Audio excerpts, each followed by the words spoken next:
Welcome back to my channel. I'm Dr. Leah Hollon, and I'm here today because I want to talk to you a little bit about epigenetics.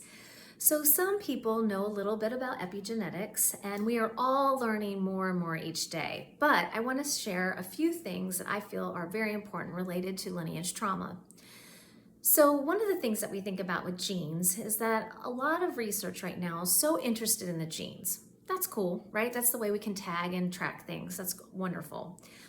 But at the same time, we forget how important the environment is, right? So if people are eating not appropriate food or they're not getting exercise, right? So the environment is just as important as the code.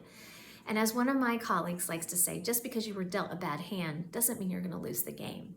Thank you so much, Carrie Hofer. And so I want to share with you that it's so true. And this is where I think that we want to look at some of the research and how this can actually be used to help us heal.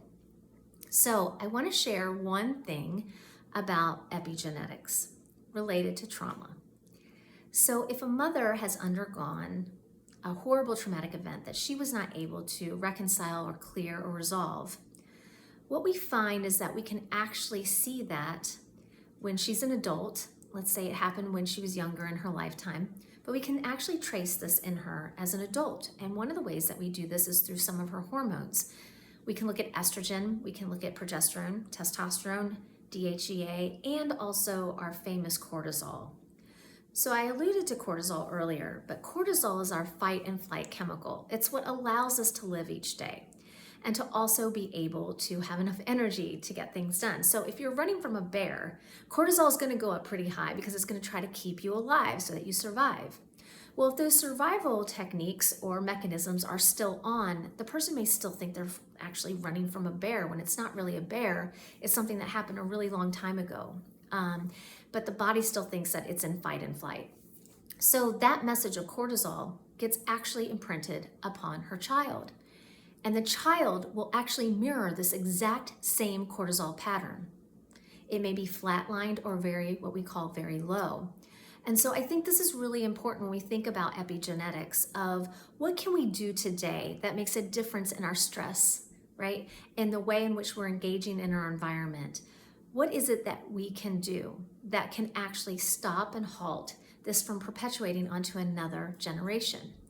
And if you do feel that you have had trauma in your background and that, you look around and you're like, gosh, I worry about my kids, right? I'm worried about my family.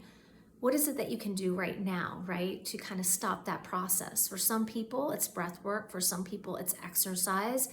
But the most important thing is if you are still in that fight and flight phenomenon, it's going to be really hard, right? And we want to try to downshift that a little bit. So I just think it's one of the most beautiful things to think about, like a mother's love for a child, right? And she's trying to give that message of like, hey, kiddo, like this is dangerous, like you better run. But it's not happening in this time and space any longer.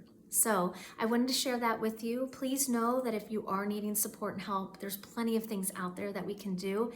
And if you've already had children and you're seeing these imprints in your kids, please know that you're not alone and that there are many things that can be done for them to actually help their cortisol, not just balancing your cortisol and working on that, but also theirs. And so you might have kids that are having ADD or ADHD or having behavioral issues or oppositional defiance disorder. Please know that there's a lot of things that we can do, but it starts with cortisol. Take care, and I'll have some new things coming around.